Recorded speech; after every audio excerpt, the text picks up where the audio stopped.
And so Jesus, who said, I am the bread of life, and if he was here today, he would probably say, I am the rice of life. It's in his name that we open it and say, thanks be to God. Amen. Amen.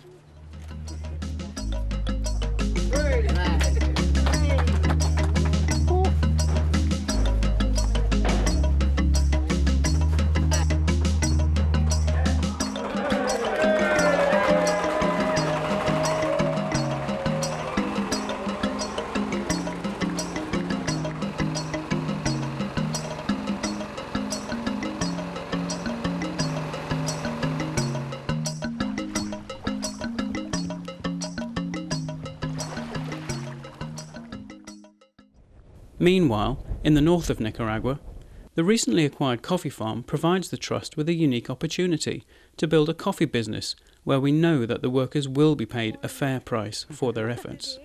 I'm picking out coffee which is already ripe to be processed, and then it has to be dried, which is very good. Plenty of joy working here, and a lot of people help us doing this. Fair trade coffee. The best coffee in the world grows at 3,500 feet and above. So we've got the best coffee site location in the world. So the coffee is top quality and will be enjoyed when we get it to the UK. I know, but you pick up. We're actually grading the coffee beans at the moment. We understand that the black ones and the yellow ones are ripe and ready to be used. In here we've got the green ones which are not ripe enough to use yet.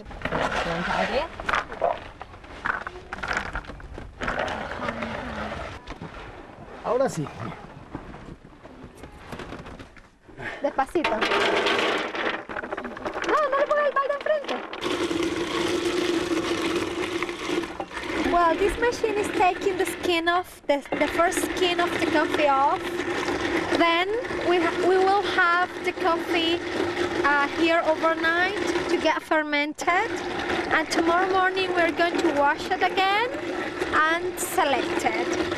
Ready to be dry for 12 or 15 hours, and then it will be ready to be roasted. This is passion fruit. I'm not sure of the crop, but it's not very thick at the moment. But now we've got the irrigation, then that will thicken up and we'll get even more fruit. And it sells very well in Managua. So they take it down there, and again we should hopefully produce quite a bit of profit for the farm. We've had the local people lift the concrete blocks and sand and cement. This is the inlet pipe. Comes in, fills the tank. The water runs all the year.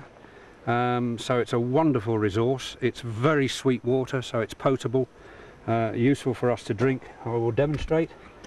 So that's it. This other supply is running down to the houses. We've put a pipe in there and buried it. We've given them a tap inside the two houses, which they've never had before, and then just beyond is a laundry place, again with a tap on. The team over there are digging out the foundations of the water mill, which is part of the coffee process.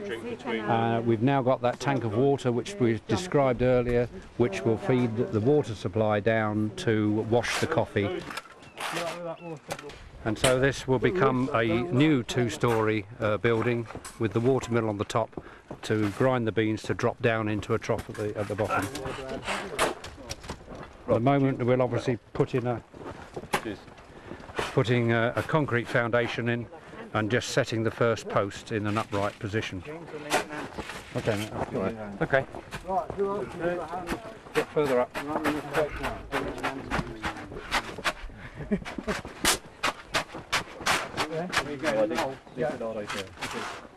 Eventually.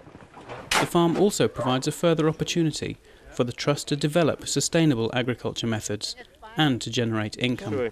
Well, for the last couple of weeks we've all enjoyed Guillo Pinto, which is basically rice and beans, and the beans that we've been enjoying are these lovely red beans, and we're just harvesting the beans.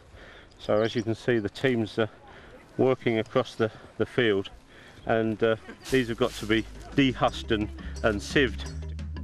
It's a place for pioneers, and I believe that we can fire up the spirit of some of our young people whose most energetic activity at the moment is putting a trolley around a supermarket. Well, we've got something better for them, and I just have a vision for sharing this vision with such people who will come out here and see God's creation and just take off for the future. I would say to supporters, come and see for yourselves, and then I think you'll be moved to help these people, because it's really only when I've got to know them personally, to know the families, to know the children, that I've been moved to do something about it. Why should I be living a life of comparative ease as a retired person when there's so many people in need that I could help? I'd rather live even a shorter life and make it more useful.